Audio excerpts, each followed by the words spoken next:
Ladies and gentlemen, yes, I am back. I am back. I did my NFL Week 6 predictions earlier today. I was supposed to have a football game tonight, but that got canceled. Tonight was supposed to be my senior night. Luckily, unfortunately, the game got canceled, which I'm very upset about. But luckily, senior night is next week, so I'm looking forward to that. Therefore, tonight, I did not have a game, and I got to watch SmackDown live, which they called the season premiere of SmackDown, which, I mean, they can call it all they want, but to me, it's just not a season premiere because there's no off season in the WWE. If there was an off season, which I actually would consider this for WWE, if they were to take an off season after SummerSlam and come back before Survivor Series and they want to start a season premiere, that's a season premiere. This was not a season premiere even after a draft because you got Raw superstars on SmackDown. So that really doesn't make it a premiere in my eyes. But this show tonight, it wasn't awful by any means necessary, but it wasn't bad as well. I would say tonight was a decent show. I thought the first 20 minutes were terrible. I really did. And then after that, the rest of the stuff on the show, I thought it was fine.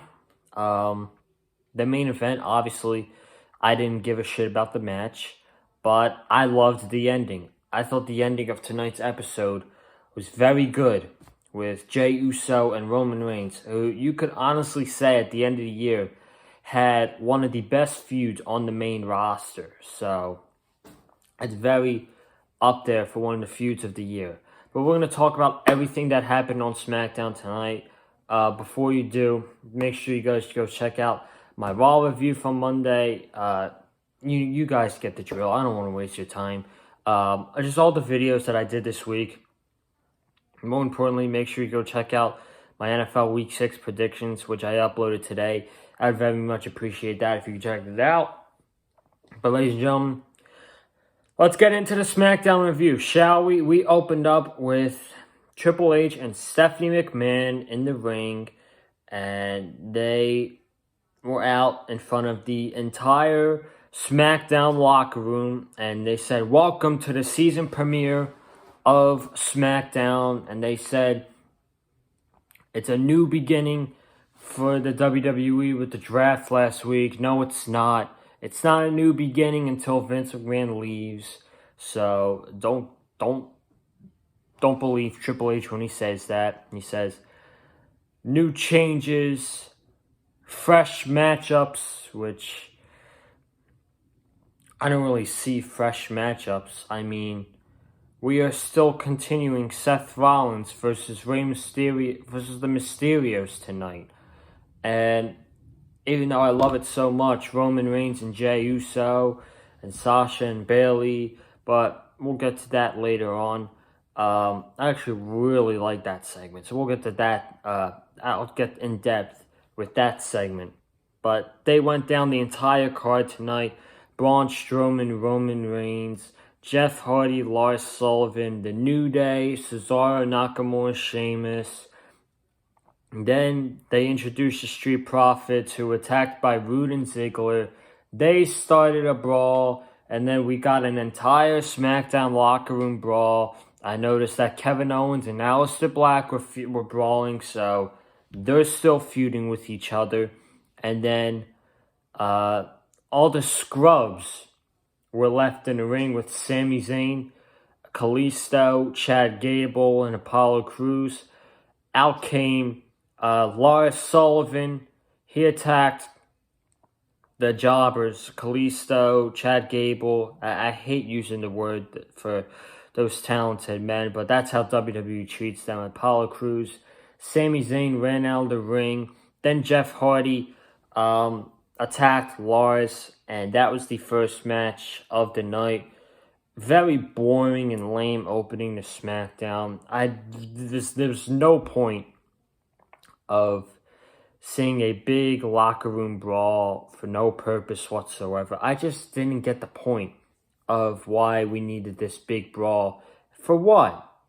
Why exactly did we need this big brawl to start the show? I did not understand that at all whatsoever. So, I mean, whatever. Bad start. Then we got into a match. Lars Sullivan versus Jeff Hardy. And I could not wait until this match was over. Because, A, I don't want to see Lars Sullivan on my television screen. I don't think anybody asked to see Lars Sullivan back in the WWE, and I don't think anybody missed him. And B, I couldn't wait for this match to be over for the amount of times that Michael Cole kept saying the Freak on commentary. Holy shit, I did not do a count of how many times he said the Freak, but it must have been 20 times that Michael Cole said the Freak. Absolutely ridiculous. It almost gave me a headache. I was going berserk. That's insane. 20 times, really? Like, if you want to say it, twice or 3 times, that's fine. But saying it after every single move, oh, the Freak's got the momentum. Oh, headbutt missed by the Freak. The Freak countered the twist of fate. The Freak kicked out at 1. Like, stop. It gets annoying at some points. And Michael Cole just didn't stop. He just kept ramming on the Freak. And I was like, oh my goodness, I cannot wait for this match to be over so that Michael Cole can stop saying the Freak. Luckily, the match was over when Lars Sullivan hit a Uranagi, or the Freak accident, on Jeff Hardy, and that was it. Lars Sullivan won in 6 minutes. Then we got a 6-man tag between the New Day, Sheamus, Cesaro, and Shinsuke Nakamura. The New Day came out to cut a promo. He said, we've had a week to think about what we think about this split up in the WWE draft, and obviously we're very upset about it. We've had great memories for the last 6 years. Xavier Woods said that I wasn't really doing much here in the WWE, and then you two came up to me with this idea, and it changed my entire life, and it was the greatest 6 years of my life. Then he put up great moments like winning 2 tag team title matches twice in one night. Kofi Kingston winning the WWE Championship at WrestleMania. Their Hell in a Cell match with the Usos. Their feud with the Usos. All that stuff. And then we got to the match. Sheamus, Cesaro, Nakamura versus the New Day. I thought this was the best match of the night. I thought this was a very good 6-man tag. It went a little bit too long, but for the most part, I thought this was very good. I really enjoyed it. And of course the New Day were going to get the win. The New Day did get the win with the Midnight Hour. And Big E picked up the win by pinning Sheamus. So that's it. They're acting like they're never going to see each other again. But that's probably not true. They'll see each other at every single pay-per-view. They do a podcast together every single week. So they'll see each other. So it's not like they're never going to see each other until next year's draft. But, I mean, Big E being by himself on SmackDown, I think is very interesting. Is he going to come out in the same New Day attire and the New Day theme song and he'd be the character Big E from the New Day? Or is he going to be like what we had in 2013? Is he going to be Big E Langston with his old theme song and his old attire. Are we going to get that, Big E? That's interesting. I'm a little curious to see how that goes. But this was a very good six-man tag, and the New Day won their farewell match. Then we got the return of Daniel Bryan, and he said, "It's great to be back in the WWE, and it's great to be in the Thunderdome for the first time." He said, "It's great tonight that I get to see my beautiful wife and my lovely daughter, Birdie, in the WWE Thunderdome." They were right front and center. We had a lot of legends, actually, in the Thunderdome tonight. We had Jeff Jarrett, Brie Bella, Goldberg was there. There was a big rumor about Goldberg coming back on SmackDown tonight. A lot of people thought Goldberg was going to interfere with the main event, knowing that it was Braun Strowman and Roman Reigns. But he was just in the Thunderdome. Saw Mark Henry in there, and I guess Keith Lee was in there scouting his feud with Braun Strowman. But he said he's back on SmackDown. We had the draft, and there are a lot of wrestlers on this roster that Daniel Bryan would love to face, with the likes of Otis and Big E. He mentioned Kevin Owens, I don't think he mentioned Sami Zayn. He mentioned Kevin Owens, Aleister Black, Apollo Crews, Chad Gable, and then he got interrupted by Seth Rollins. And I was like, yeah, nice. Looks like we're moving on from Seth Rollins versus the Mysterios. Boy, was I wrong. So Seth Rollins came out to interrupt Daniel Bryan. He said, "Daniel Bryan is back on SmackDown. It's good to see you. And while our roster is great, you didn't mention the greatest acquisition in SmackDown history and the savior of this brand, which is me." And he said, "Seth, I would love to get in the ring with you and go one-on-one, but I'm all for the future, and I hope you are too, but your future isn't the same as mine. We don't have the same vision as each other's. As a matter of fact, your vision is kind of dumb." And Seth was like, "Oh yeah, it's dumb. It's dumb, huh?" He then attacked Daniel Bryan.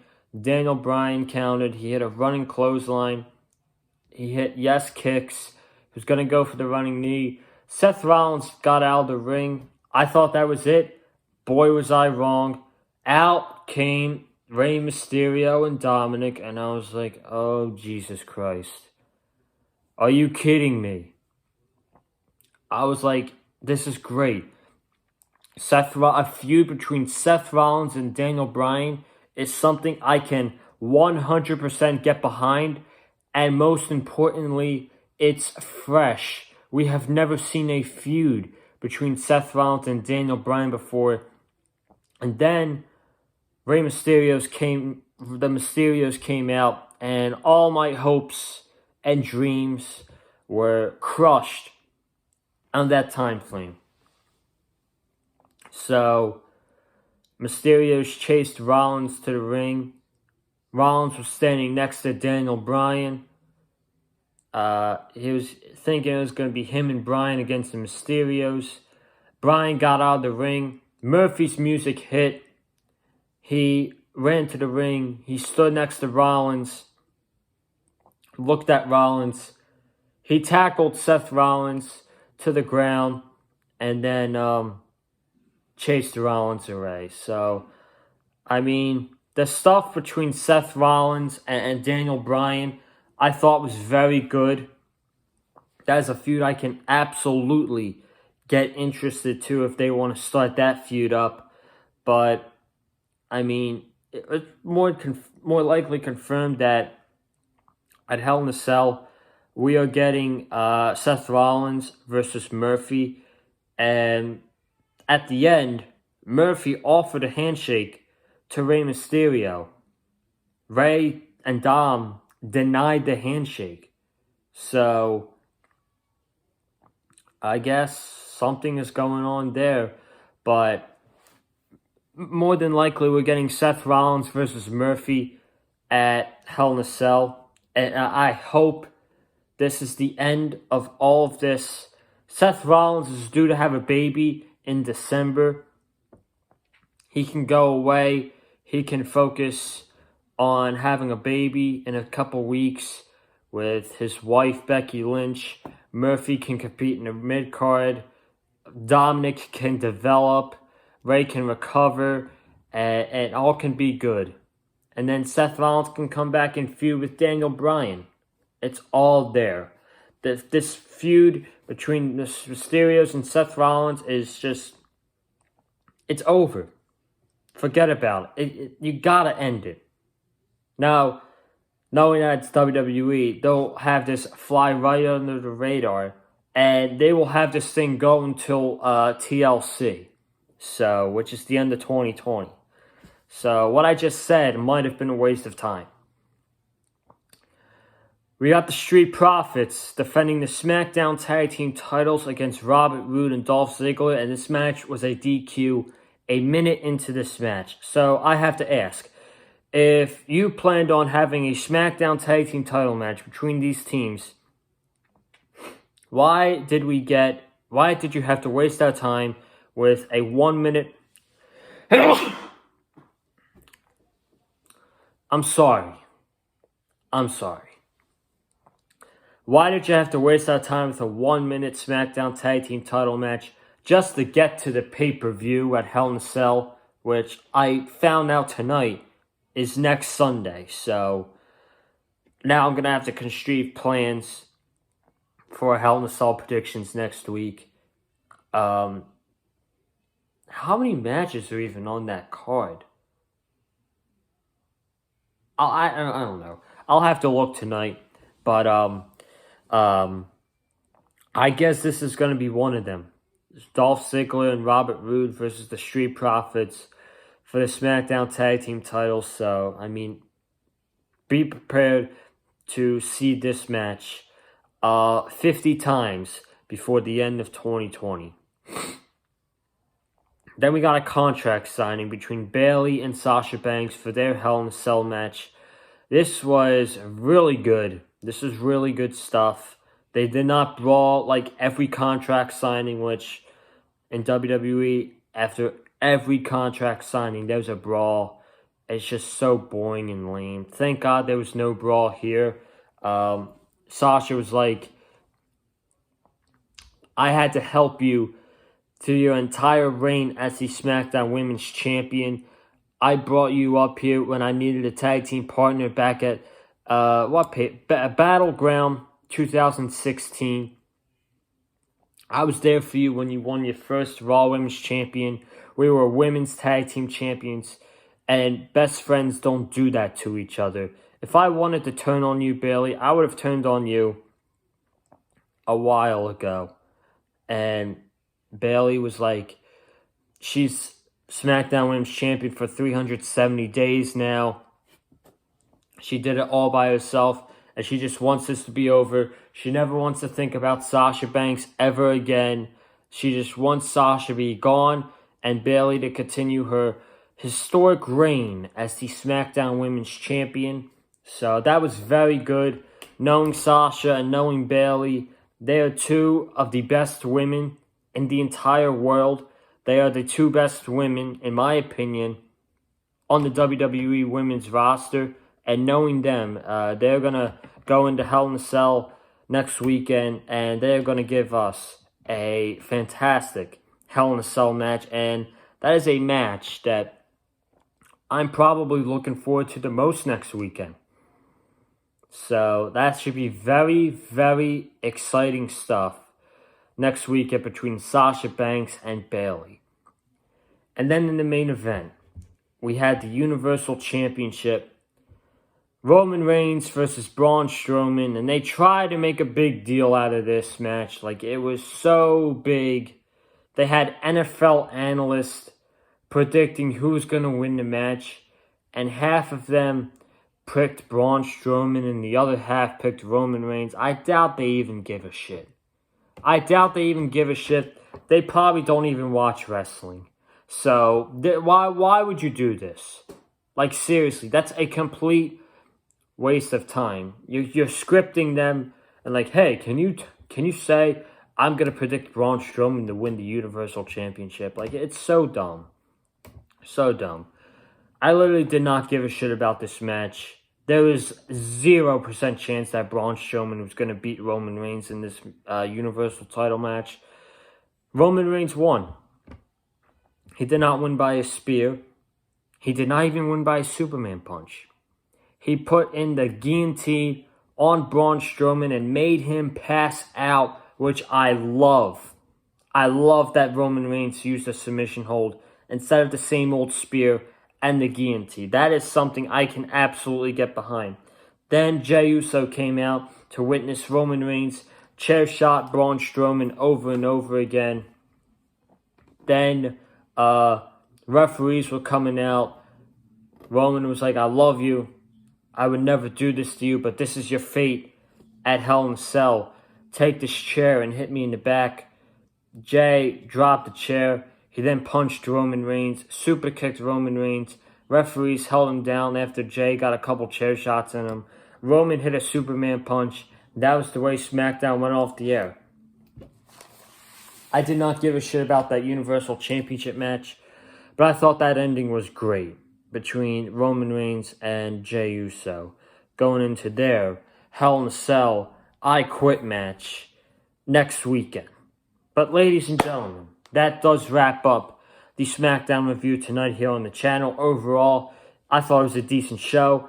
I hope you guys like what I had to say. Make sure you subscribe to the channel for a brand new fresh week of content next week. I'll be posting the schedule up on social media, so be on the lookout for that. Comment down below what you thought of tonight's episode of SmackDown. I would love to know your thoughts and opinions. Hit that like button if you like what I had to say about tonight's episode. And follow me on Twitter at Colin_Joseph. And I will actually see you guys on Tuesday, because I will not be reviewing Raw on Monday.